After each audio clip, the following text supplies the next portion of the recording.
Fala família, como é que vocês estão? Tudo bem? Seja bem-vindo ao canal da Igreja Árvore da Vida aqui no YouTube. Nesse exato momento, você vai ouvir uma mensagem que vai abençoar a tua vida, que vai te dar senso de direção e de propósito para a sua existência. Se te abençoar, compartilhe com seus amigos, com a sua família e ao final desse vídeo, não se esqueça de curtir esse vídeo e compartilhar nos seus grupos de WhatsApp, com as pessoas que você ama e acredita que essa mensagem pode abençoar a vida deles. Deus abençoe você e nos vemos aqui pessoalmente. Até lá! Eu quero que você abra sua Bíblia comigo nesse momento, em Deuteronômio, no capítulo 26. Hoje eu quero compartilhar com você uma palavra. Eu coloquei como título dela o princípio das primícias. Deuteronômio, capítulo 26, no verso 1. Se você não encontrou, ou você não tem sua Bíblia, você pode ler com a gente na projeção.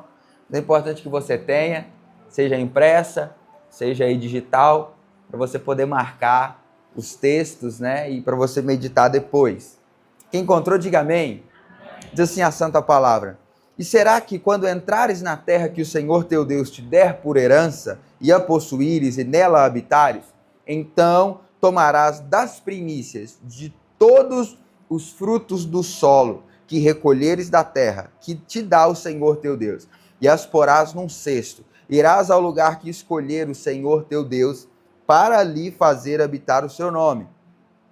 E irás ao sacerdote que houver naqueles dias, e dir-lhe-ás: hoje declaro perante o Senhor, o teu Deus, que entrei na terra que o Senhor jurou a nossos pais dar-nos. E o sacerdote tomará o cesto da sua mão, porá diante do altar do Senhor, teu Deus. No verso 5. Então testificarás perante o Senhor teu Deus e dirás, olha o que o homem deveria dizer: Arameu, prestes a perecer, foi meu pai, e desceu ao Egito, e ali peregrinou com pouca gente, porém ali cresceu até vir ser nação grande, poderosa e numerosa.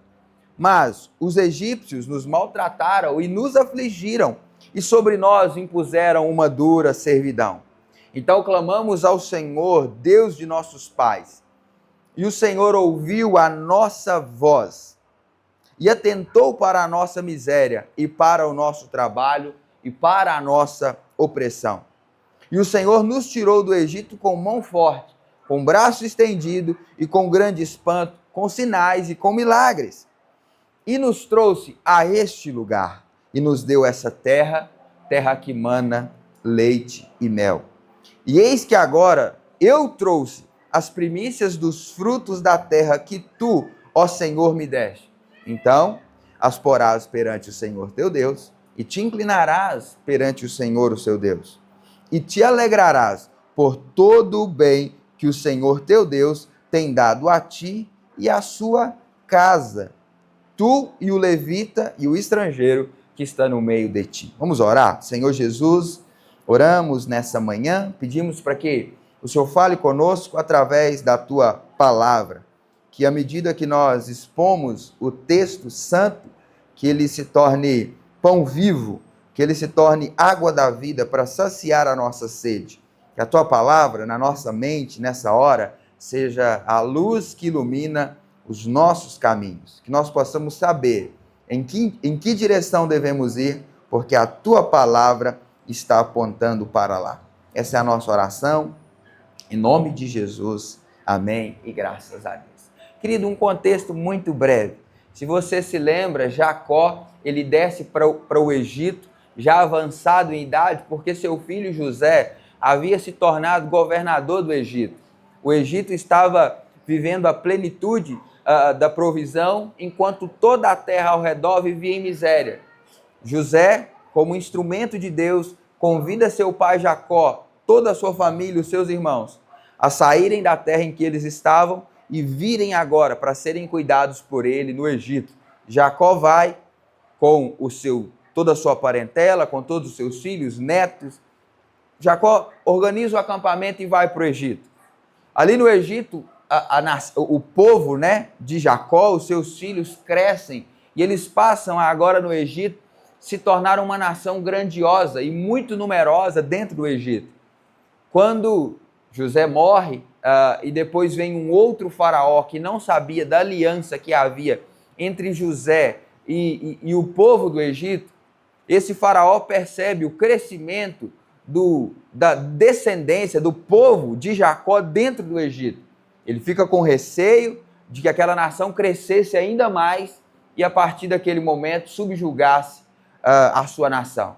Então agora ele coloca impostos pesados, dobra a carga de trabalho e escraviza com mão de ferro o povo de Deus que estava outrora sendo cuidados no Egito. A Bíblia diz que o povo ora e chora ao Senhor, mas essa escravidão dura 400 anos. E depois de lágrimas, choro, oração, petição, Deus com mão forte liberta o povo do Egito por intermédio da mão de Moisés. E o povo caminha agora no deserto por 40 anos. Uma caminhada que era para durar menos tempo. Alguns vão dizer 40 dias, outros vão dizer 60 dias, mas a verdade é que a caminhada não precisava ter durado 40 anos se o povo não tivesse murmurado contra Deus, se o povo não tivesse desacreditado da sua promessa em fazê-los herdar uma nova terra, uma terra que era próspera e plena. Mas agora os 40 anos se passam e o povo está prestes a entrar na terra. E algumas orientações são dadas a eles, antes mesmo que eles possuíssem a terra.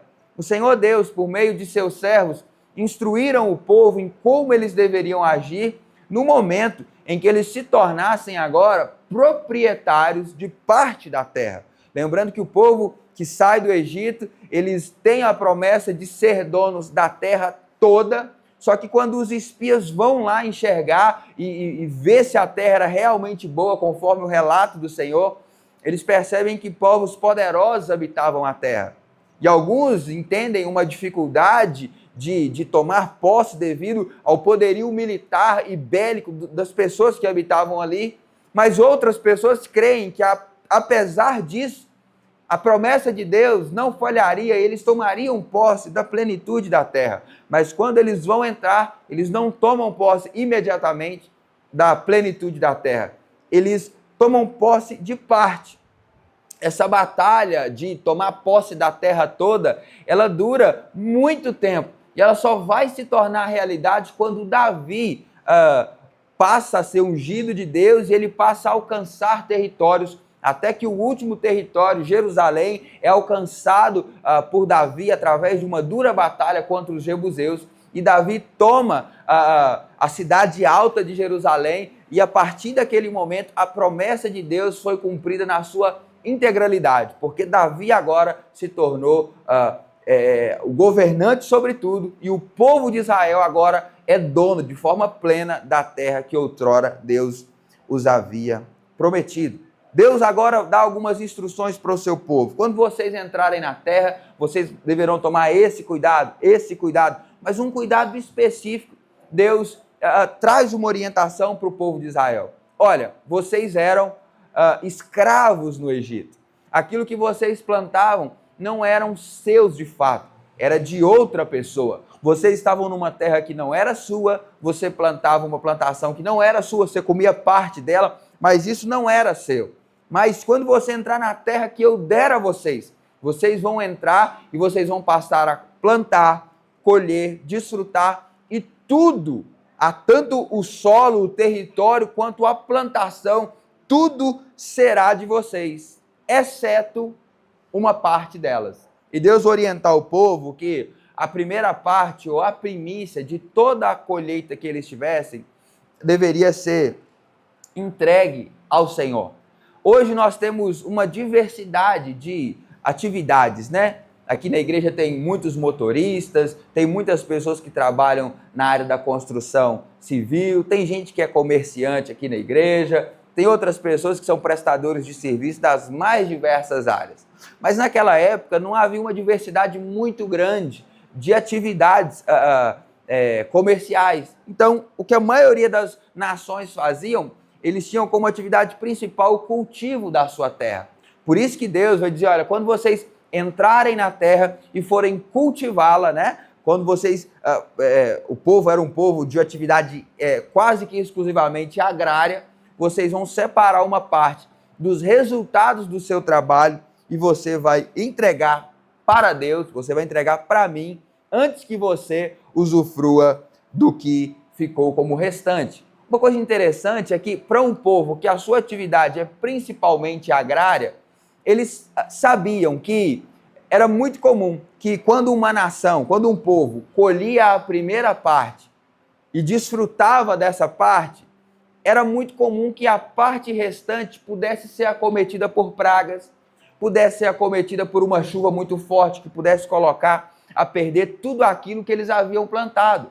Mas você percebe agora que Deus, pedindo para eles, para consagrar a ele a primeira parte, Deus estava chamando eles para confiar no seu cuidado, para confiar no zelo de Deus, no zelo soberano de Deus sobre a sua vida. Só que quando Deus pede isso para eles, eu imagino a mente deles entrando em conflito, exatamente como a minha e a sua. Quando nós olhamos para a palavra de Deus, em algumas questões nós temos os nossos desafios, temos as nossas dificuldades em ouvir e compreender, e mesmo muitas vezes compreendendo, muitas vezes temos dificuldade em praticar e em obedecer.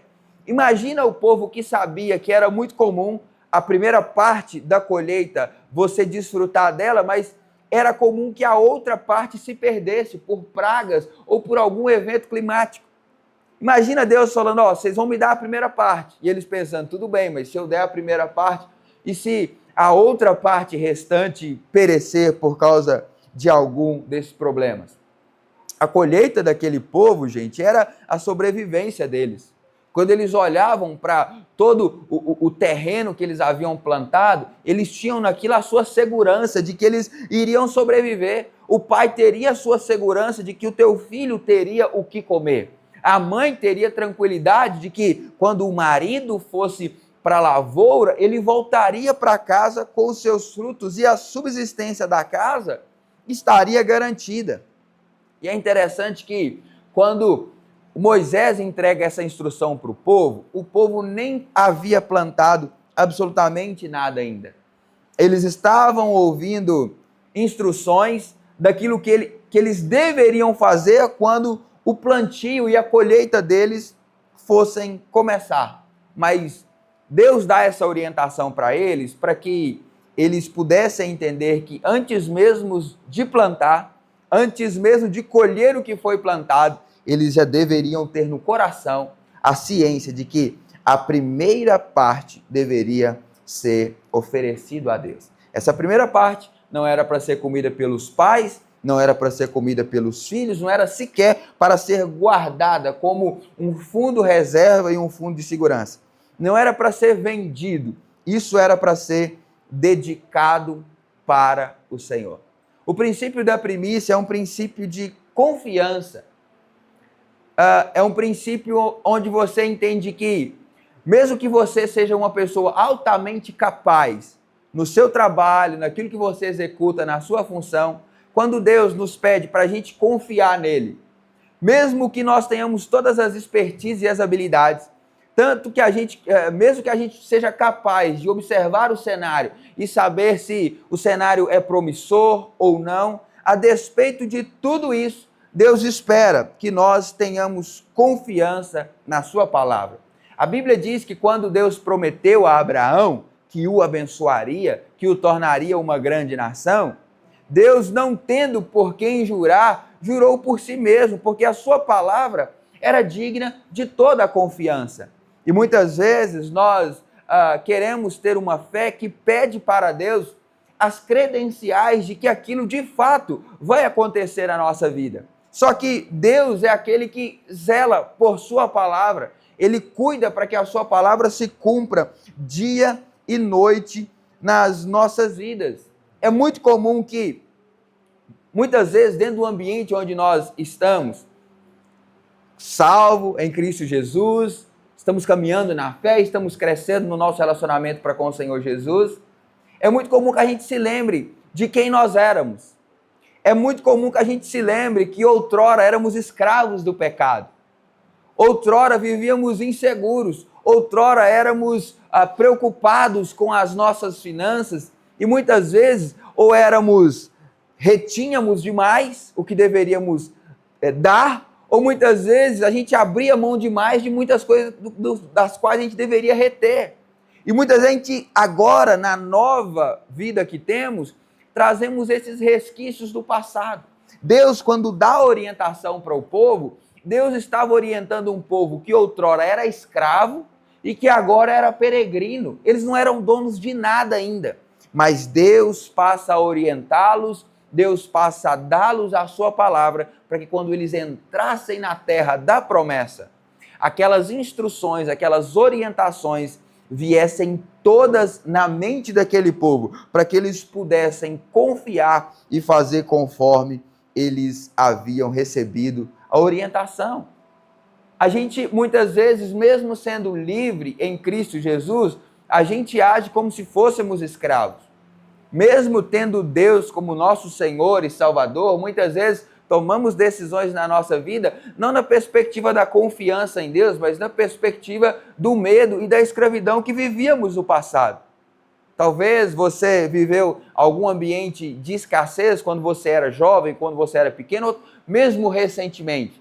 E talvez você esteja vivendo agora uma nova fase, uma nova etapa da sua vida, com a graça de Deus, mas talvez aqueles costumes, aqueles jeitos da vida difícil que você viveu em outro momento, eles te acompanham ainda. E você mesmo estando nesse ambiente de graça e do favor do Senhor, você ainda é uma pessoa insegura a respeito do que Deus pode fazer na sua vida. Uma coisa interessante era que Deus deu orientação para o povo o seguinte: quando vocês escolherem a primeira parte, vocês vão ir diante do sacerdote e vocês vão dar uma declaração com seus próprios lábios. Queridos, nós precisamos colocar a palavra de Deus nos nossos lábios todos os dias, e mesmo que a nossa realidade seja diferente e seja distinta daquilo que nós estamos dizendo, a palavra de Deus nos nossos lábios, professada com fé, muda cenários e realidades na nossa vida. Muitas pessoas têm repetido o que os jornais têm dito. Muitas pessoas têm repetido as previsões de pessimismo para o futuro. Mas não é isso que nós aprendemos a fazer. A palavra de Deus diz em Jeremias: eu bem sei os planos que têm a vosso respeito. Planos para fazer o bem e para lhes dar o futuro que vocês desejam e não o mal que talvez vocês imaginam que os aconteça. Então nós precisamos tomar uma decisão hoje de acreditar e descansar, confiar na palavra que nós recebemos do Senhor. Deus orienta o povo a, quando for primiciar, quando for dar o primeiro a Ele, Deus orienta o povo a dar uma declaração. Os meus pais, os meus antepassados foram peregrinos nessa terra. Eles foram escravos no Egito. Eles chegaram lá com pouca gente, se tornou uma nação poderosa dentro do Egito. Mas nós fomos maltratados por esses egípcios, fomos escravizados, impuseram sobre nós um duro serviço. Nós clamamos a Deus, o Deus dos nossos pais, e Deus ouviu a nossa voz e atentou para a nossa miséria e para o nosso trabalho e para a opressão que sentíamos. E o Senhor tirou-nos do Egito com mão forte, com braço estendido e com grande espanto, com sinais e com milagres. Irmão, eu quero que ouvindo isso, você não imagine que a gente está falando só do povo de Israel há milhares de anos atrás. Eu quero que você se veja nessa palavra que nós estamos falando. Outrora você era escravo do diabo, irmão. O diabo fazia de você gato e sapato, você estava perdido, completamente abandonado à sua própria sorte. Essa era a história da sua vida. Você estava longe de Deus, inimigo de Deus e morto em seus pecados. Aqui o Egito é uma figura do mundo, o faraó é uma figura do diabo. Ele estava nos escravizando, mas Deus, com mão forte, nos libertou de um sistema que a gente não tinha capacidade para sair. Deus, em Cristo Jesus, Ele anulou a sentença e rasgou o escrito de dívida que nos era prejudicial e nós somos declarados livres. Deus fez isso por nós. Não foi a nossa capacidade de articulação, não foi meramente a nossa finalidade, foi Deus estendendo o seu braço forte para mim, para você e nos tirando de onde nós estávamos. Agora, você era isso, agora você é outra coisa. Você é outra pessoa. A Bíblia diz que aqueles que estão em Cristo, eles são uma nova criatura, as coisas velhas passaram e tudo se fez novo. Você é uma nova pessoa, Deus te deu um novo lugar, Deus te deu uma nova mentalidade, Deus agora cuida de você, cuida da sua casa e cuida da sua família. E agora o que Deus espera? Deus espera que no resultado de toda essa bênção que é derramada sobre a nossa vida, sobre a nossa casa, a gente reconheça que isso é ação de Deus e não somente esforço nosso. E talvez, enquanto você me ouve pregar essa mensagem, talvez você na sua mente esteja pensando, ele está falando de dinheiro. E eu não estou falando de dinheiro. Eu estou falando de que tudo, absolutamente tudo da nossa vida precisa ser colocado aos pés de Jesus em primeiro lugar. Deus merece a primazia dos nossos sentimentos. Deus merece a primazia dos nossos esforços. Deus merece a primazia do compartilhar dos planos que temos feito para a nossa vida a curto, médio e longo prazo. Deus não pode ser na nossa vida aquela pessoa que fica como espectador. Aí quando vê que tudo está dando errado, a gente ora, clama a Deus, ele vai lá e faz um milagre para a gente. Deus precisa ser o primeiro na minha e na sua vida. E esse é o princípio da primícia. É o princípio de dar a Deus a primeira fatia da sua vida. Se você já foi em uma festa de aniversário, provavelmente você já viu alguém dizendo assim, na hora de cortar o bolo. E o primeiro pedaço do bolo vai para, por exemplo, meu pai. O primeiro pedaço de bolo vai para o meu pai, porque meu pai foi um excelente homem, me ensinou, me conduziu, me ensinou tudo que eu sei, ele investiu em mim, cuidou de mim. Então, eu quero aqui fazer distinção. O primeiro pedaço de bolo significa isso. Eu quero fazer distinção do meu pai entre todos os meus convidados aqui. Meu pai, dentre todos os convidados, é o mais importante. Quando alguém dá a primeira fatia de bolo na festa, é exatamente isso. Talvez você nunca tenha ganhado uma primeira fatia, mas calma, fique tranquilo, não tem problema. O cara que estava fazendo a festa, ou a menina que estava fazendo a festa, reconheceu outra pessoa mais importante do que você, e é importante que você fique bem com isso. E por que eu estou dizendo isso? Porque é muito importante que esposas fiquem bem com seus maridos em não receber a primeira fatia do bolo da devoção e do cuidado do seu marido para com a sua casa. Você precisa fazer questão que quando o seu marido for cuidar da sua casa, cuidar de você, cuidar dos seus filhos, a primeira fatia do bolo não seja para você, mulher, mas a primeira fatia do bolo da vida dele seja para Deus, reconhecendo que Deus é dono e é Senhor de tudo e de todas as coisas. Do mesmo modo, nós maridos também precisamos entender que, embora Deus espera que as nossas esposas sejam bênção para a nossa casa, para a nossa vida, nós não podemos, em hipótese alguma, nos colocar como uma finalidade principal do serviço das nossas esposas dentro dos nossos lares. A principal atividade que as nossas esposas têm dentro dos nossos lares, assim como a nossa principal atividade, é, em primeiro lugar, glorificar a Deus em tudo que ela fizer. Eu não posso ser o motivo principal do trabalho e da vocação da minha esposa. Deus precisa estar nesse lugar e não eu. Eu quero que aquilo que é de Deus, ela dê a Deus. Mas aquilo que é do César, né, não? Aquilo que é do Eliezer, ela deu ao Eliezer também. Ao César não, sai fora. Amém. Nós precisamos sair do lugar de primazia, irmãos, e colocar Deus nesse lugar. Quando nós falamos de primícia, talvez você esteja imaginando que nós precisamos fazer exatamente igual ao povo de Israel, ao povo hebreu. E As primícias na antiga aliança, elas faziam parte da lei cerimonial do povo de Israel.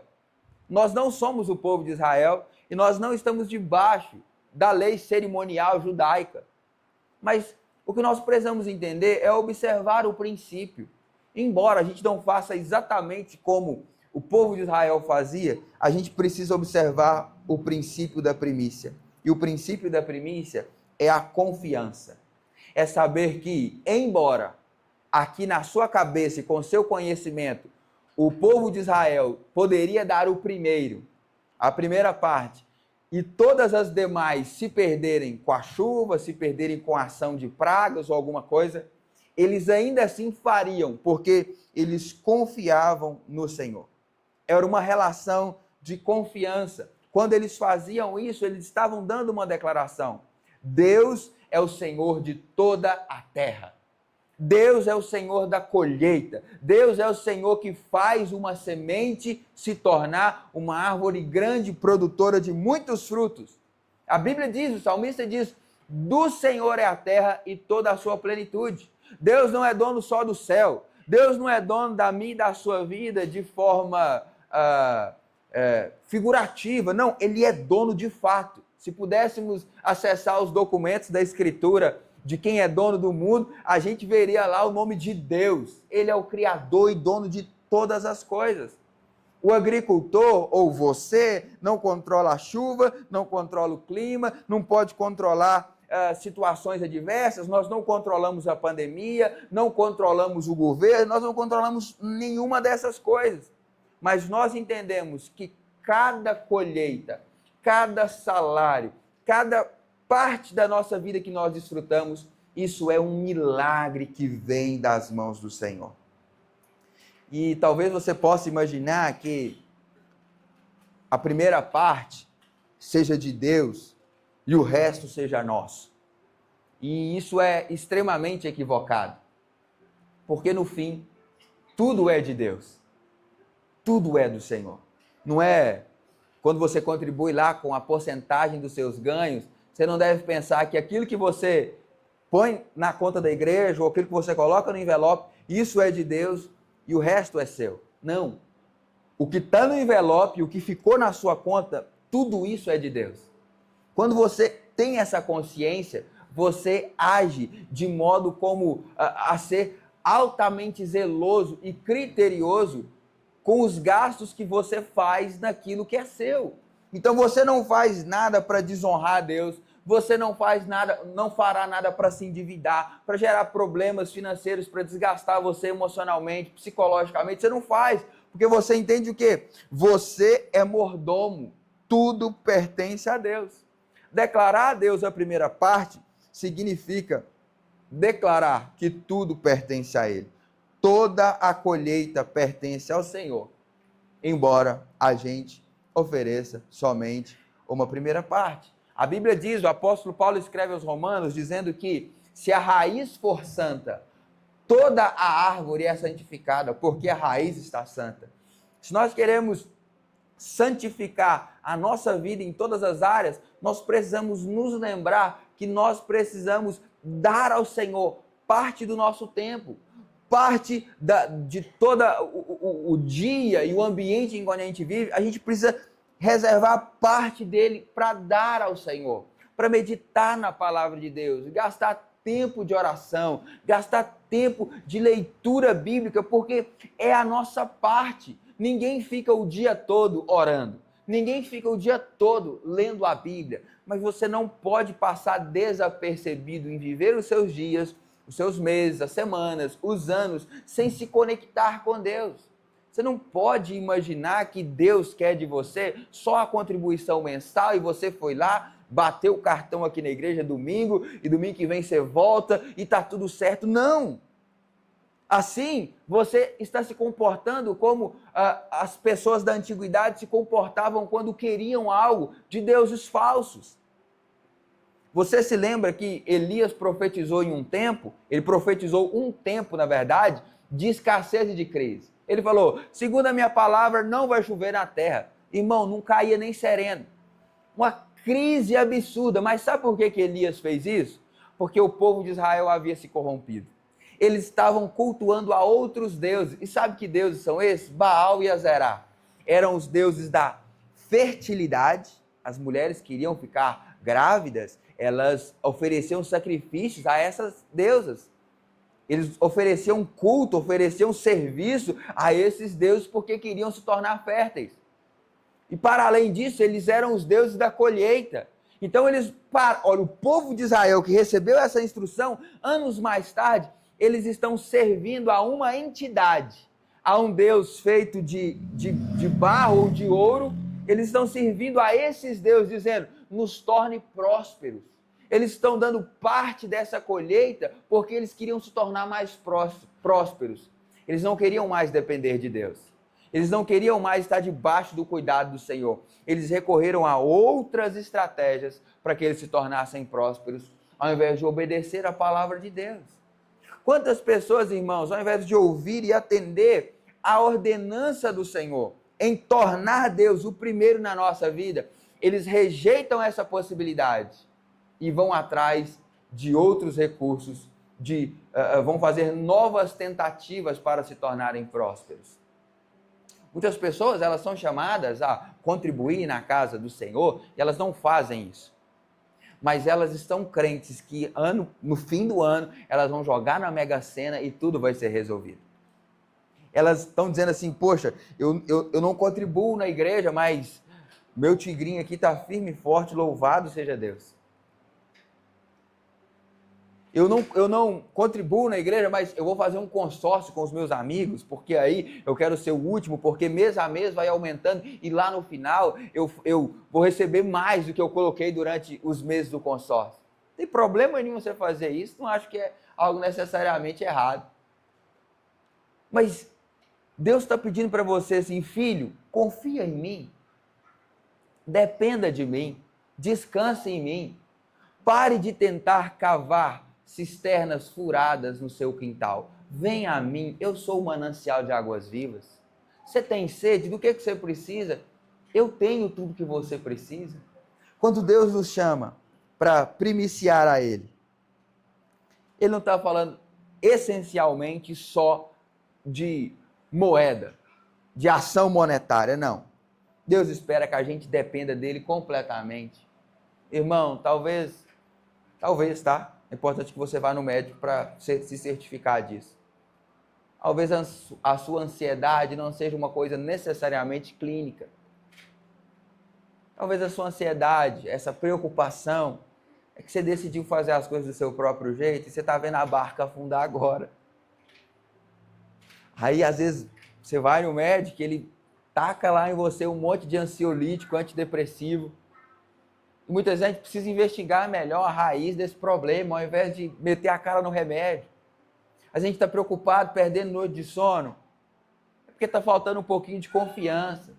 E quando eu digo confiança, não é assim, vai dar tudo certo, eu posso ficar deitado em berço esplêndido aqui, que no fim vai dar tudo certo. Não é disso que eu estou falando. Confiança, muitas vezes, é você receber uma proposta para receber um benefício ou fazer algo para ter um determinado benefício ou alcance, só que você sabe no fim que aquela não é a forma que Deus espera. Mas aí, como você está preocupado, ansioso, está com a corda no pescoço, você acaba cedendo.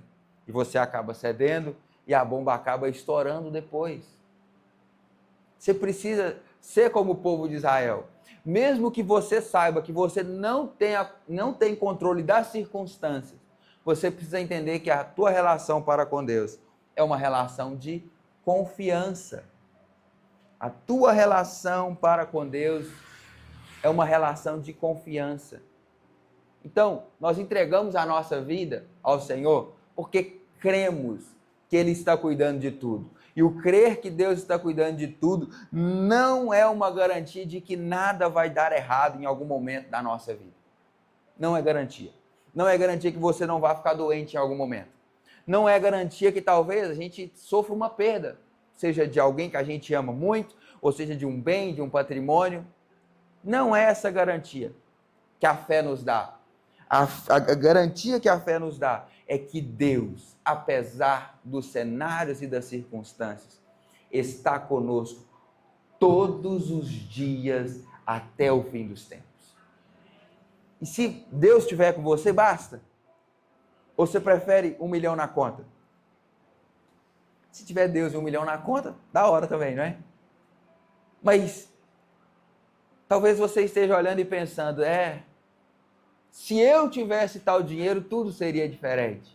Talvez você está depositando a confiança que você deveria colocar somente em Deus, nas posses, nos bens. Quando eu tiver aquela casa, aí sim eu vou ser feliz de verdade. Quando eu comprar aquele carro, aí sim vai ser incrível. Casa e carro é o seguinte, é incrível nos primeiros 30 dias, depois você entra nele como se fosse qualquer outro. E eu torço para que você cresça, para que você tenha melhores casas, melhores carros, mas isso não é o motivo e não deveria ser o motivo da sua alegria. E ter uma casa legal, um carro bom, não deveria ser o motivo principal da sua alegria. Certo dia, quando os discípulos saem, comissionados por Jesus a pregar, a curar, a fazer milagres, eles voltam completamente felizes e diz para o mestre, mestre, em teu nome os demônios são expulsos, pessoas são curadas, milagres são feitos. E Jesus diz para eles, olha, legal, muito bom, mas eu não gostaria que vocês ficassem felizes só por essas coisas. Fiquem felizes porque o nome de vocês estão escritos no céu.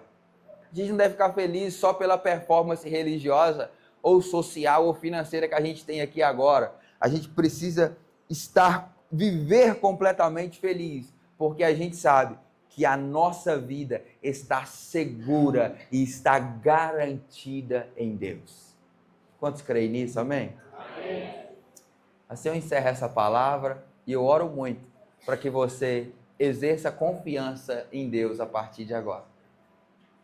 É uma via de mão dupla a confiança em Deus. Mas Deus quer que você dê o primeiro passo. Não, Deus, me dê todos os motivos para eu confiar. Na verdade, Ele já deu, né? Mas talvez você está aqui como Gideão hoje. Inclusive, você se orgulha disso. Gideão, o anjo aparece para ele e fala, você vai ser o libertador desse povo. Ele, mas como posso, se eu sou o menor da casa do meu pai? Como é que eu posso ser o libertador? Olha o que está acontecendo com a gente. E Gideão começa a pedir provas de que Deus estava com ele. E Deus de fato vai dando provas. Deus de fato vai dando provas que estava com Gideão. Agora eu quero fazer uma pergunta para você hoje. Quantas provas mais Deus vai precisar dar a você para que você creia e descanse que Ele está do seu lado? Eu acho que você já colecionou provas suficientes de que Deus cuida de você. Eu acho que não precisava de mais uma. Eu acho que a gente já podia descansar nele. Eu acho que essa relação já tem por parte de Deus muitos benefícios, muitas provas, muitos indicativos de que Deus está cuidando da nossa vida e da nossa família. Ofereça a Deus o teu melhor, irmão. Oferecer a Deus o seu melhor, não estou falando do valor que você coloca no envelope. Estou falando da tua vida, da tua adoração, de você andar confiante de que Deus zela pela sua vida e pela sua história. Deus cuida da sua família.